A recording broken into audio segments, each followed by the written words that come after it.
നമസ്കാരം. രൂക്ഷമായ വൈദ്യുതി പ്രതിസന്ധിയാണ് ഇപ്പോൾ ഉള്ളത്. വൈദ്യുതി പ്രതിസന്ധി എന്നല്ല, നമുക്ക് ഫാനോ എ സിയോ ഒന്നും ഓണാക്കാതെ എവിടെയും ഇരിക്കാൻ പറ്റില്ല എന്നൊരു സാഹചര്യമാണുള്ളത്.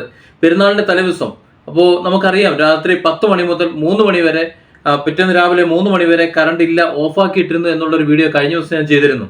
അതിൻ്റെ കാരണം, അവർ ഒരു ഭാഗം ഒന്നാക്കി ഇരുട്ടിലാക്കിയിട്ട് ബാക്കിയുള്ളവർ കറണ്ട് കൊടുത്തുകൊണ്ട് അവർ ബാലൻസ് ചെയ്യാൻ, അതായത് ഡൗൺ ആയി പോകാതിരിക്കാൻ വേണ്ടി ശ്രദ്ധിച്ചതാണ് എന്നാണ് പറയുന്നത്. പക്ഷെ ഇതിൻ്റെ ഒന്നും ആവശ്യമില്ല.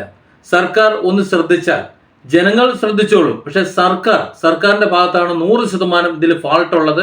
നഷ്ടത്തിലേക്ക് പോകുന്നതും ഇത്രയധികം വൈദ്യുതി പ്രതിസന്ധി ഉണ്ടാവുന്നതും ഇതൊക്കെ പരിഹരിച്ച് കഴിയാൻ പോകാത്തതിനൊക്കെ കാരണം സർക്കാർ തന്നെയാണ്.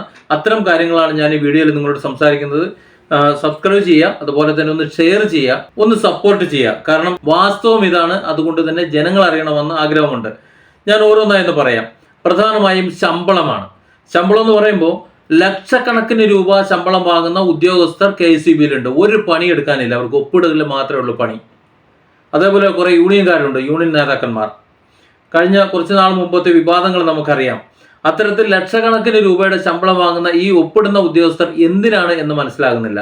എല്ലാ ഒപ്പിടലും പണിയുള്ള ഉദ്യോഗസ്ഥന്മാർക്ക് കൊടുത്താൽ മതി. അതല്ലെങ്കിൽ ഒരു അപ്രൂവലിന് വേണ്ടിയിട്ട് ഒരു ഉദ്യോഗസ്ഥനെ വെച്ചാൽ മതി. അതിന് കോടികളുടെ ശമ്പളം അല്ലെങ്കിൽ ലക്ഷങ്ങളുടെ ശമ്പളം ഒന്നും കൊടുക്കേണ്ട ആവശ്യമൊന്നുമില്ല.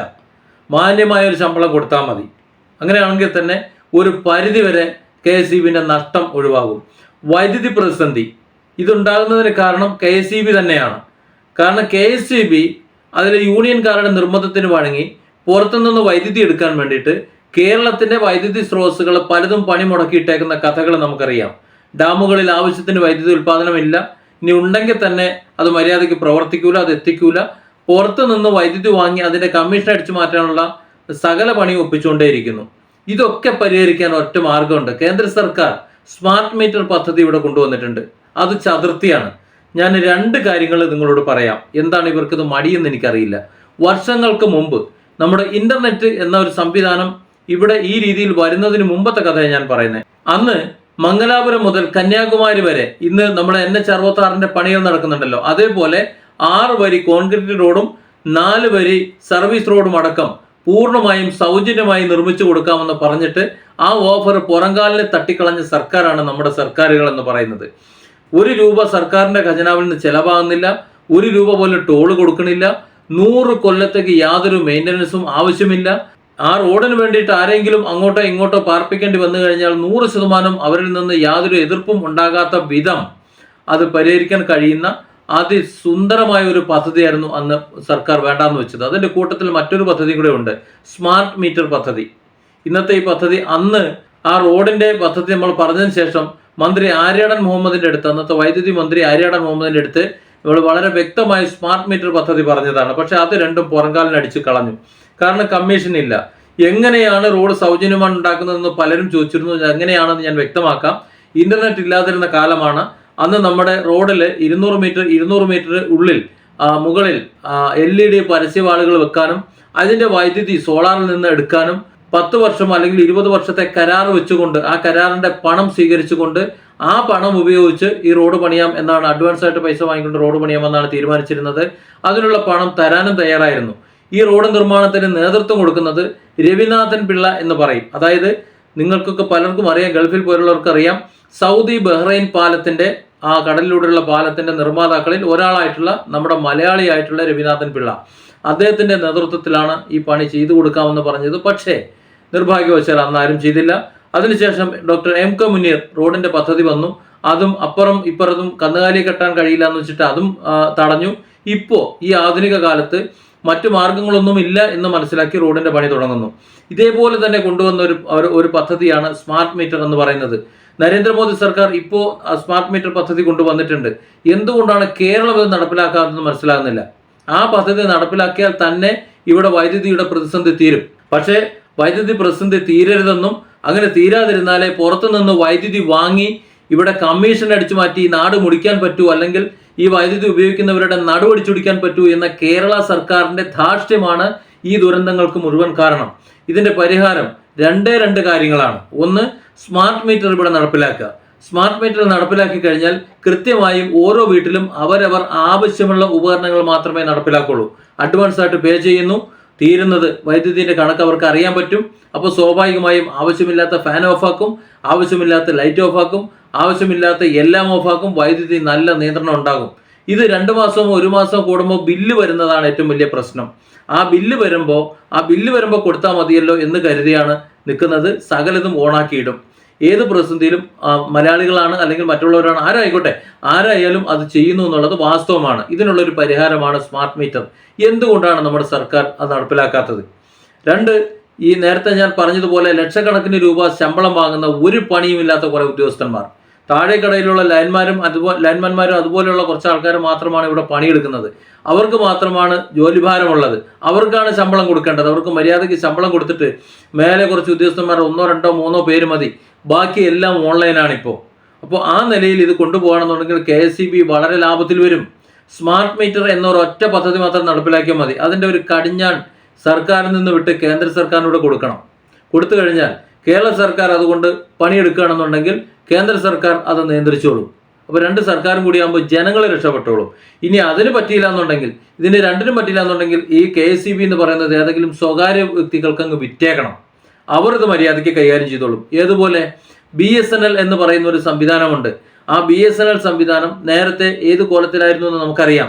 പക്ഷേ ഇപ്പോഴും ഏതെങ്കിലും ഓണം കയറാൻ മൂലയിൽ ചെല്ലുമ്പോൾ അവിടെ BSNL മാത്രമേ റേഞ്ച് ഉള്ളൂ എന്ന ഒറ്റ കാരണം കൊണ്ടാണ് BSNL മൊബൈൽ ആൾക്കാർ ഉപയോഗിക്കുന്നത്. അല്ലാതെ മറ്റു കാരണം കൊണ്ടൊന്നുമല്ല. അതിൽ നെറ്റ് സ്പീഡോ മറ്റു കാര്യങ്ങളോ ഒന്നുമില്ല. പക്ഷേ മറ്റുള്ളവരെ കോൺടാക്ട് ചെയ്യാൻ BSNL മാത്രമാണ് ശരണം എന്നതുകൊണ്ട്. മറ്റു സ്വകാര്യ കമ്പനികളെല്ലാം നഗരങ്ങളും അതുപോലെ ഹൈവേകളും ഒക്കെ കേന്ദ്രീകരിച്ചാണ് കിടക്കുന്നത്. അതുകൊണ്ട് പ്രയോറിറ്റി അവിടെ കൂടുതൽ നമുക്ക് BSNL കൊടുക്കുന്നു. പക്ഷേ ഫൈബർ ഇപ്പോൾ മാറി വരുന്നുണ്ട്. ഫൈബർ സ്വകാര്യ കമ്പനികൾ, സ്വകാര്യ ഏജൻസികൾ, അവരാണ് അതിൻ്റെ സർവീസ് ചെയ്യുന്നത്, അവരാണ് കണക്ഷൻ കൊടുക്കുന്നത്. അതുകൊണ്ട് തന്നെ വളരെ മെച്ചപ്പെട്ട ഫൈബർ സേവനമാണ് BSNLൻ്റെത് ഇപ്പോൾ. എന്നാൽ മറ്റ് ചില കമ്പനികളുടെ കൂടെ, അതുപോലെ മറ്റ് സർവീസ് കൊടുക്കുന്നവരുടെ കൂടെ അവർ തന്നെ വിതരണം ചെയ്യുന്ന BSNLൻ്റെ കാര്യമല്ല ഞാൻ പറയുന്നത്. BSNL സ്വന്തമായി BSNLൻ്റെ കേബിൾ വലിച്ച് BSNLൻ്റെ കണക്ഷൻ മാത്രം കൊടുക്കുന്നവരുടെ കാര്യമാണ്. മറ്റുള്ളവരുടെ OLT പ്രോബ്ലം ഉണ്ട്, അതുപോലെ സർവീസിൻ്റെ പ്രശ്നമുണ്ട്. അവരിലൂടെ BSNL എടുക്കുമ്പോൾ വല്ല പ്രോബ്ലംസ് ഇപ്പോഴും ഉണ്ട്, ഇല്ല എന്ന് ഞാൻ പറയുന്നില്ല. അങ്ങനെ എടുക്കണം എന്നുള്ളവർ BSNL തനി എടുത്താൽ മതി. ഇങ്ങനെ പ്രൈവറ്റ് സ്വകാര്യവൽക്കരിച്ചത് കൊണ്ട് മാത്രം, സ്വകാര്യമായി കൃത്യമായി സർവീസ് ചെയ്യുന്നുണ്ട് എന്നതുകൊണ്ട് മാത്രം വളരെ മെച്ചപ്പെട്ട രീതിയിൽ പോകുന്നുണ്ട്. അതുപോലെ തന്നെ KSEB നേരെ സ്വകാര്യവൽക്കരിക്കുക. അവർ കൃത്യമായി ഇത് കൈകാര്യം ചെയ്തോളും, കൃത്യമായി സർവീസ് ചെയ്തോളും, മര്യാദയ്ക്ക് പൈസ വാങ്ങിക്കോളും. തോന്നുന്ന പോലെ കൂട്ടണ്ട, തോന്നുന്ന പോലെ കാര്യങ്ങളും ചെയ്യില്ല. ലാഭകരമായിട്ട് എങ്ങനെയാണ് പ്രവർത്തിക്കുക എന്നുള്ളത് അവർ കാണിച്ചു തരും. അപ്പോൾ നമ്മുടെ കേരളത്തിലെ സർക്കാരിന് സർക്കാരിൻ്റെ കെടുകാര്യസ്ഥതയും ധൂർത്തും ധാർഷ്ട്യവും മാത്രമാണ് ഈ ഒരു ദുരന്തത്തിന് അല്ലെങ്കിൽ ഈ വൈദ്യുതി ഇപ്പോഴത്തെ ഈ പ്രശ്നത്തിന് കാരണമെന്നത് 100% വസ്തുതയാണ്. അത് പരിഹാരം വരണമെന്നുണ്ടെങ്കിൽ ഒന്നുകിൽ ഇത് സ്വകാര്യവൽക്കരിക്കണം, അതല്ല എന്നുണ്ടെങ്കിൽ സ്മാർട്ട് മീറ്റർ പദ്ധതി നടപ്പിലാക്കണം. പിന്നെ അനാവശ്യമായി ലക്ഷക്കണക്കിന് രൂപ ശമ്പളം വാങ്ങി അവിടെ ഇവിടെ ഇരിക്കുന്ന കുറേ യൂണിയൻകാരും കുറേ ആൾക്കാരുമുണ്ട്. അവരെ അങ്ങോട്ട് പിരിച്ചുവിടണം. അവർ വേണ്ട. അവർ പെൻഷൻ പറ്റിക്കഴിഞ്ഞാൽ പുതിയ ആൾക്കാരെ ഇവിടെ നിയമിക്കേണ്ട. അതായത് കോടിക്കണക്കിന് രൂപ കൊടുത്തു കണ്ട് പുറത്തുനിന്ന് എന്തിനാണ് വൈദ്യുതി വാങ്ങുന്നത്? അതിൻ്റെ ആവശ്യമില്ല. ഇവിടെ വൈദ്യുതി നിയന്ത്രിക്കാൻ പറ്റും. അങ്ങനെ വൈദ്യുതി നിയന്ത്രണത്തിന് സ്മാർട്ട് മീറ്റർ എന്നൊരു പദ്ധതി ആദ്യം നടപ്പിലാക്കുക. അതിന് നമ്മൾ കേരളത്തിൽ മലയാളികൾ അതിന് തയ്യാറാവണം. പിന്നെ നമ്മൾ മലയാളികൾ ചെയ്യേണ്ട മറ്റൊരു കാര്യമുണ്ട്. നമ്മുടെ വീട്ടിലൊക്കെ കണക്റ്റഡ് ലോഡ് എന്ന് പറയുന്നത് മിക്കവാറും 1000, 900 ഒക്കെ ആയിരിക്കും മിക്ക വീടുകളിലും. നമ്മൾ കണക്ഷൻ എടുക്കുന്ന സമയത്ത് കൊടുത്തിട്ടുള്ളത് 4 ബൾബുകളുടെ എഴുതിയിട്ട് 1000, 1500 ആണ് എഴുതി കൊടുക്കുക. അതല്ല, മിക്ക വീടുകളിലും 2000, 2500, 3000 എങ്കിലും കണക്റ്റഡ് ലോഡ് ഒരു സാധാരണ വീട്ടിലുണ്ടാകും. ഒരു AC-യും അതുപോലെ ഒരു റെഫ്രിജറേറ്ററും ഒരു മോട്ടറും ഒക്കെ കണക്ഷൻ ചെയ്തിട്ടുണ്ടാവും. അതെല്ലാം കൂടി കൃത്യമായ ഒരു കണക്ക് KSEBക്ക് കിട്ടണം. വീടുകൾക്ക് കൂടുതൽ അധിക തുകയൊന്നും കൊടുക്കേണ്ട ആവശ്യമൊന്നുമില്ല. അങ്ങനെ ഒരു കണക്റ്റഡ് ലോഡ് കൊടുത്തു കഴിഞ്ഞാൽ അവരുടെ കണക്കിൽ ഇത്ര ലോഡുണ്ട് എന്ന് മനസ്സിലാക്കിക്കൊണ്ട് ആ ലോഡിനുള്ള എക്യുപ്മെൻറ്റ്സ് അവിടെ സ്ഥാപിക്കാനും പുതിയ സബ്സ്റ്റേഷനുകൾ സ്ഥാപിക്കാനും അവർക്ക് സാധിക്കും. ഇവിടെ നമ്മളത് ചെയ്യുന്നില്ല. നമ്മളത് ചെയ്യാതെ മിണ്ടാതിരിക്കുമ്പോൾ ഗവൺമെൻറ്റിൻ്റെ കണക്കിൽ ഇത്ര ലോഡ് എന്നാണ് പറയുക. ആ ലോഡിൻ്റെ ഉപകരണങ്ങൾ അവരുണ്ടാക്കി വയ്ക്കും. അവർക്ക് ബാക്കിയുള്ള ചിന്തയൊന്നുമില്ല. അവരുടെ പറയുന്നത് പേപ്പറിലുള്ളതേ അവർ ചെയ്യുള്ളൂ. മൊത്തം ചിലവാകുന്നതിന് കണക്കിന് അവർക്ക് എന്തെങ്കിലും സാധനങ്ങൾ ഉണ്ടാക്കി വെക്കുന്നു പ്രതീക്ഷിക്കേണ്ട. ഇപ്പോഴത്തെ സാഹചര്യം എന്താണ്? ആ സാഹചര്യത്തിന് പറ്റിയ സാധനങ്ങൾ ഉണ്ടാക്കാമെന്ന് മാത്രമേ നമ്മുടെ സർക്കാരിന് അറിയുള്ളൂ. ഇപ്പോഴത്തെ വാഹനത്തിരക്കിനനുസരിച്ചുള്ള റോഡുകളെ ഇപ്പോൾ ഉണ്ടാക്കുകയുള്ളൂ. ഒരു 10 കൊല്ലം കഴിഞ്ഞാൽ വീണ്ടും വാഹനങ്ങൾ പെരുകുമെന്ന് ചിന്തിക്കാൻ അവർക്ക് കഴിയില്ല. അതുകൊണ്ട് തന്നെ ഇപ്പോൾ KSEB ചെയ്യുന്നതെല്ലാം ഇപ്പോഴത്തെ സൗകര്യം അനുസരിച്ചിട്ടാണ്. ഒരു 10 വർഷം കഴിയുമ്പോൾ എത്ര വീടുകൾ അധികരിക്കുമെന്നോ എത്ര കെട്ടിടങ്ങൾ അധികരിക്കുമെന്നോ അന്ന് എത്ര വേണ്ടി വരുന്നോ എന്ന് കണക്കാക്കിയിട്ടൊന്നും ഇവിടെ ഒന്നും തന്നെ നമ്മുടെ സർക്കാർ ചെയ്യുന്നില്ല, ചെയ്യുകയുമില്ല. അതൊക്കെ ഈ കമ്മീഷന്റെ കാരണമാണ്. അപ്പൊ അതൊക്കെ കൊണ്ട് നമ്മൾ കൃത്യമായി നമ്മുടെ ഒരു കണക്ക് അവരവരുടെ വൈദ്യുതി ഓഫീസുകളിൽ അത് അറിയിച്ചു കഴിഞ്ഞാൽ അത് അപ്ഡേറ്റ് ചെയ്യപ്പെടും. അപ്പോൾ സ്വാഭാവികമായും സർക്കാർ രേഖയിൽ ഇത്ര ലോഡ് ആ മേഖലയിൽ വേണമെന്ന് രേഖ വരും. രേഖ വരുമ്പോൾ അതിനുള്ള സൗകര്യം അവിടെ ഉണ്ടാകേണ്ടി വരും.